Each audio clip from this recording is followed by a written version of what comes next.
मैं और वो यूनिवर्सिटी में एक ही क्लास में पढ़ते थे।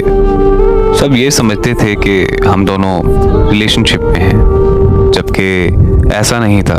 हम बस एक अच्छे दोस्त थे और यूनिवर्सिटी के 4 साल कैसे गुजर गए पता ही नहीं चला। यूनिवर्सिटी के बाद हमारी फ़ोन पर बात होती रहती थी। वो लड़की इतनी अच्छी थी कि मुझे उससे मोहब्बत हो गई। तो मैंने एक दिन उससे पूछ लिया कि क्या वो मुझसे शादी करेगी। पहले तो वो चुप रही, फिर कुछ देर बाद वो कहने लगी कि मैं बहुत छोटी थी जब मेरे माँ बाप इस दुनिया से चले गए थे। मेरे चचा और चची ने मुझे पाला है। मेरी शादी उन्होंने अपने बेटे से तय की हुई है। आप बहुत अच्छे इंसान हैं, लेकिन मैं आपसे शादी नहीं कर सकती। आपकी किस्मत में मुझसे अच्छी लड़की होगी। और मैं उसकी मजबूरी से समझ चुका था कि इसी वजह से मैंने उससे इस टॉपिक पे दोबारा बात नहीं की। फिर कुछ ही अरसे के बाद उसकी शादी हो गई। शादी के बाद उसने मुझसे कभी राब्ता नहीं किया।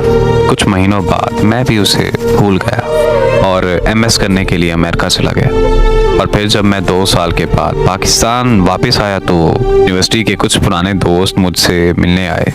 उन्होंने मुझसे महविश का जिक्र किया तो मुझे उससे मिलने की चाहत होने लगी। मैं महविश के चचा के घर चला गया जहां वो रहा करती थी।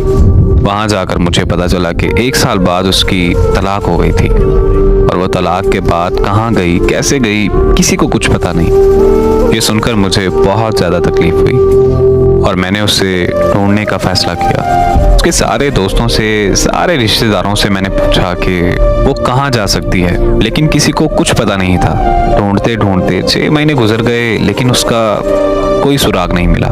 एक दिन मैं दोपहर को सो रहा था और मैंने ख्वाब देखा कि दाता दरबार की सीढ़ियों में बैठी रो रही है। मैं ख्वाब से जागते ही दाता दरबार की तरफ निकल पड़ा। वहां पहुंचकर उसे इधर उधर तलाश किया, लेकिन वो नहीं मिली।